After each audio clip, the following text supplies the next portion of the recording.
Can a secure attachment inoculate you from ever experiencing a pathological or addicted relationship?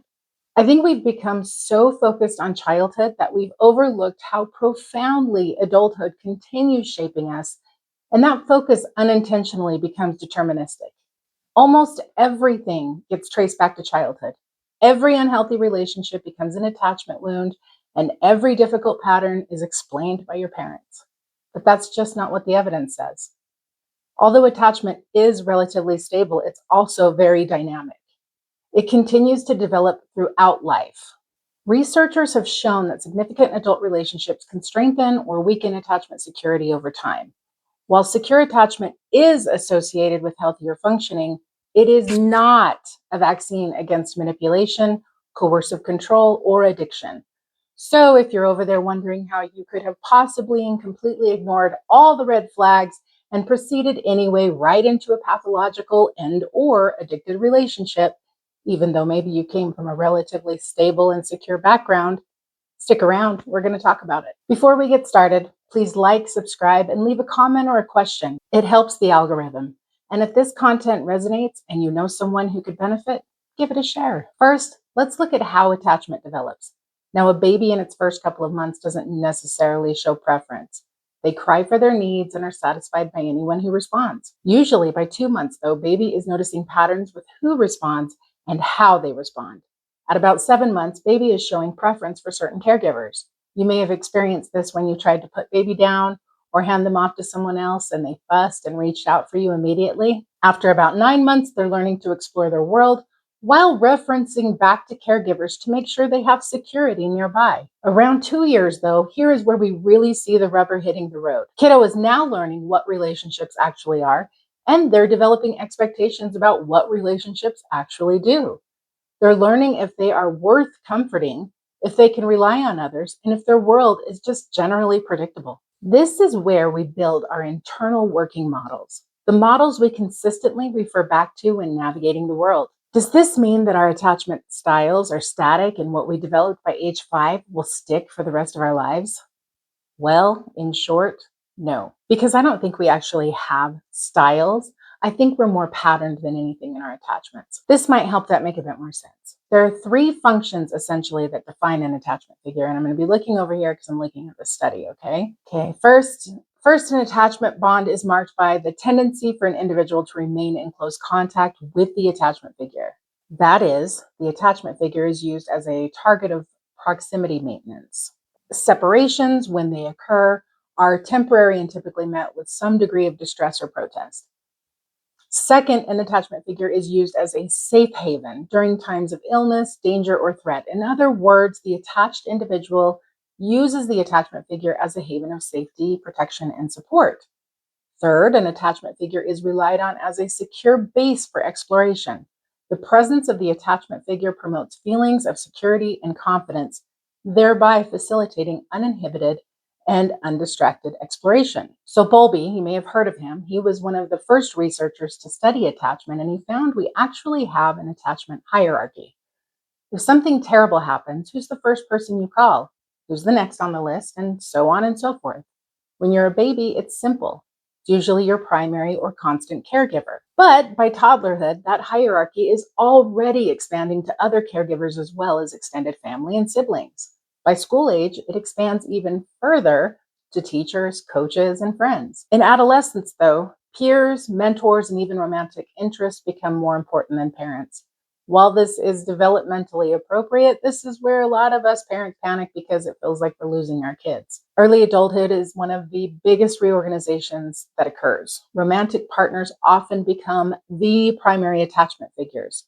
We shift from seeking comfort, regulation, security, exploration, and proximity from our parents to our partners because adulthood requires new attachment functions. Adults actually maintain multiple attachment figures simultaneously because different figures serve different attachment functions. Also consistent with Hazen's findings, romantic attachments took approximately 2 years on average to develop, and secure individuals were actually more likely than insecure individuals to use their romantic partners as attachment figures. Now, hold on to that information because I'm going to come back around to that in a moment when we explore how abusive relationships throw all of that off kilter.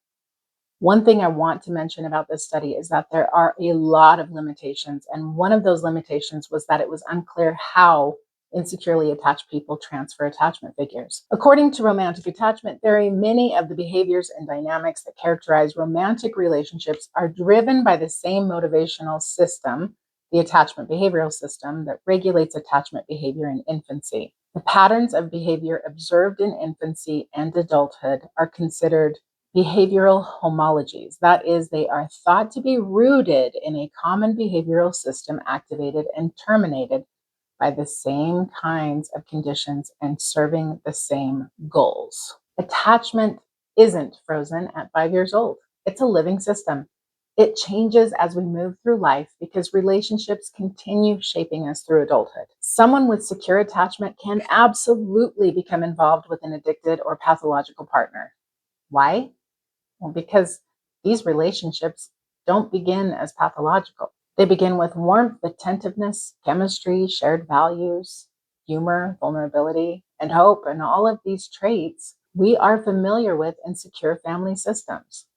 So when we see them, we can identify them as healthy. But if we came from less stable families, these traits are exactly what we're looking for and can seem refreshing. So it may seem like we found a healthy partner. Something also to remember here is that when you meet a pathological person in the idealization phase, which is the very beginning of the relationship, they're idealizing you. They are mirroring you. They are showing back to you every trait that you embody. So when you see that and you see them showing up in this space and being able to model and mirror back to you exactly what is important to you, all of the traits, all of the values, you're going to think that this person is showing you exactly who they are. You're not going to have the idea that they're trying to dupe you. We just don't think like that, right? If manipulation were obvious on the first date, very few people would stay. Many abusive and coercive dynamics develop gradually. Trust is established first, again, through that idealization. I'm mirroring back to you exactly what I want you to see. But then the rules begin to change, right? If we look at literature on coercive control and intimate partner violence, we've got Dr. Emma Katz and Dr. Evan Stark. They've done a ton of research on these dynamics, and they're fascinating reads. So this shift is also one of the reasons we look at people who have had the unfortunate luck of becoming ensnared in one of these relationships and ask why they chose that person, but we never ask how the relationship actually changed over time or how the relationship changed them over time. Where attachment comes into play is often after the relationship begins. A securely attached person may notice inconsistencies sooner. They may feel uncomfortable with repeated boundary violations. They may have stronger expectations of reciprocity and accountability and repair. Those qualities can make it easier to leave once unhealthy patterns become clear. But we're all human and we can all be gaslit. We can trauma bond under chronic intermittent reinforcement. Sometimes we stay longer than we expected because we love someone, we have children together, we share finances, or we genuinely believe that the other person really wants help. And that's very different from saying secure people don't enter abusive relationships. The research does not support that claim. A secure attachment does not primarily protect us by making us better judges of character. It protects us by giving us an internal reference point. When we have a secure base, we know what respect and repair look like. We know how to have disagreements without damaging the relationship. We can be with emotions, and we don't expect our relationship to require us abandoning ourselves. But those experiences don't guarantee we won't encounter manipulative people. They do, however, increase the likelihood that when something consistently feels off, we'll have a healthier baseline against which to compare it. If you ended up in an abusive relationship, people are going to assume that you must have had a really crappy childhood or you have really bad boundaries. But one of the most consistent findings I'm noticing across all the studies I looked at was that healthy relationships increase attachment security over time, and relationships that are characterized by betrayal, chronic unpredictability, coercive control, or emotional neglect can move people actually in the opposite direction. You can come from a really healthy family dynamic and then spend 10 years married to someone who's abusive and or addicted to something, and your whole world turns upside down. The relationship itself changes you. Another consistent finding I'm noticing is that these studies were conducted after someone had experienced a pathological relationship, not before. So we don't know what these people's baseline attachments were prior to them experiencing this person. Trauma changes the assumptions we bring into our relationships. Someone can have a fundamentally secure attachment and still develop trauma responses after years of coercive control or addiction. If we believe otherwise, we are unintentionally creating the myth that securely attached people can somehow spot manipulators immediately. Remember that these relationships begin with connection and attentiveness and interest and availability, emotional presence, humor, intelligence, affection, all the good things that are experienced in healthy relationships. We don't experience the controlling behavior right off the bat. First, the trust has to develop, then the commitment develops, and then the control comes later. Intelligent, emotionally healthy people can and do become trapped in these relationships all the time. It's not because they missed obvious warning signs, although hindsight is 2020. And I hear all the time that there were signs they dismissed and excused away to preserve the relationship. But these signs emerged over time. Shift in reality here and a broken promise there, compromised values that could be excused as one-off. By the time the relationship becomes recognizable as abusive, the emotional, financial, parental, and social investments are often enormous. Anybody going through this can really tell you how enormous they are. One of the most compelling studies that I found that addresses how we can miss the warning signs and fall victim to these personalities was actually done by Sandra Brown. Now, this study is referenced in her books, Women Who Love Psychopaths and How to Spot a Dangerous Man. I recommend them both, but again, they're limited because they only look at men as perpetrators and women as victims. We know there are also female pathological personalities, and there is very little research done on those dynamics. Now, what Sandra did in her research was administer a measure called the Trait Characteristic Inventory that measures biologically based emotional responses, which is your temperament, and your consciously developed values and life skills, which is your character. And she found across the board, the victims of these perpetrators shared an abundance of what she called super traits. Some of these super traits were openness, agreeableness, conscientiousness, low harm avoidance, and high relational investment.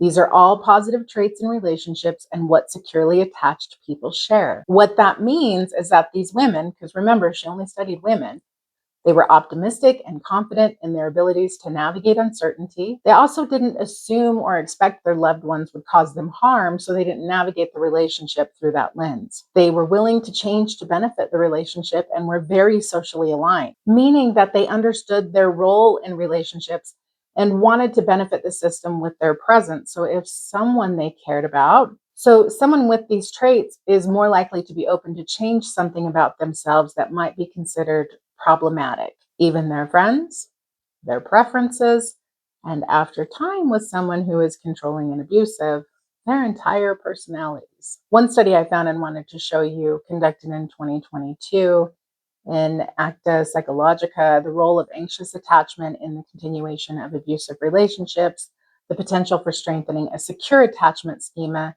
as a tool of empowerment. Now, one of the things that this study said at the end, I wanted to just highlight here really quick.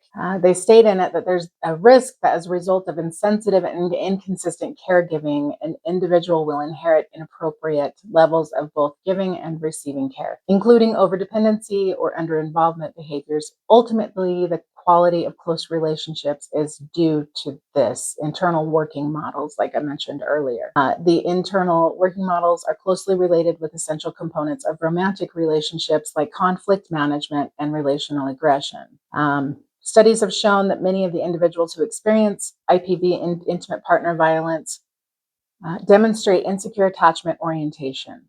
And these orientations predict both the perpetration of intimate partner violence and IPV victimization. They're pulling from other studies. I've seen some of that, but remember that your attachment changes over time. And according to the relationships, you're going to respond to relationships. Your relationships are going to shape you, absolutely. Remember that attachment is not only influenced by caregiving, and remember about the hierarchy.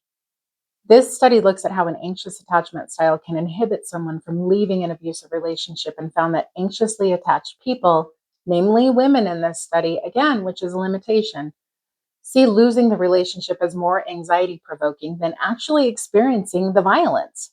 So what the researchers did was hypothesize that priming for security provides a buffer against re-victimization.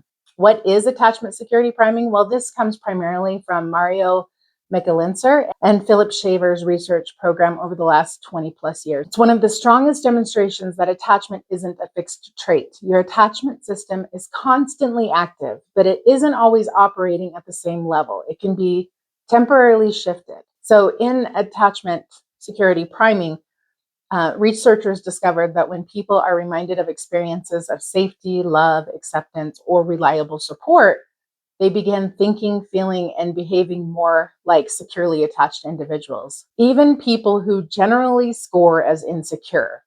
What's a prime? Well, in psychology, a prime is simply something that activates a mental network. If I ask you to think about lemons, you immediately activate yellow, sour, citrus, juice. Your brain begins organizing information around lemons. Attachment works similarly. If I activate memories associated with security, your brain begins organizing around security. How did the researchers do it? This is the really fascinating part. Researchers used surprisingly simple methods. Participants were asked to think about someone who always made them feel safe. Look at words like love, hug, support, comfort, acceptance, and read stories involving responsive caregivers. They looked at photographs of parents holding children and remembered moments of being deeply loved.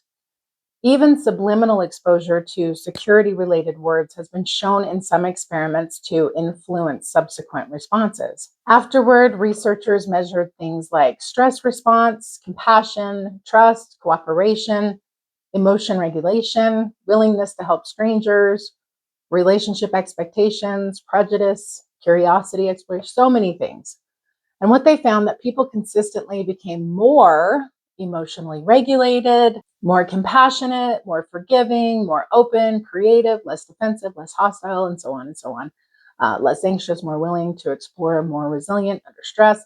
That is actually really astonishing. This shows that if you've had the unfortunate experience of a pathological relationship, your fate isn't determined and your attachment can be repaired. People can experience attachment insecurity when they perceive that their partners are inaccessible, are unresponsive to their needs, lack commitment to their relationship. Second, insecurity can also be triggered when people perceive threats to their autonomy and independence, which is exactly what a coercively controlling relationship will do.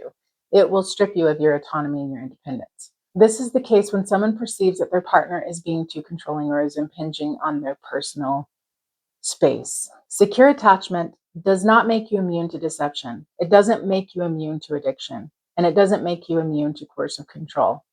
No attachment style can protect you from someone who gradually changes the rules of the relationship, manipulates reality, or exploits your capacity to love. Secure attachment gives you a reference point. That's it. It gives you an internal expectation that relationships can include honesty, accountability, repair, and mutual respect. And when those things are consistently missing, something inside you begins to recognize that this isn't how relationships are supposed to feel. If that reference point has been damaged by addiction, betrayal, or coercive control, attachment priming offers a little bit of hope. Relationships help to shape your attachment. They can help to reshape it. Well, that's all for this episode. I'll include links to the studies and publications in the description that I pulled from in this episode if you'd like to do some of your own research. Maybe you'll catch something I missed. If this video resonated, please share with someone who might need to hear it. Until next time.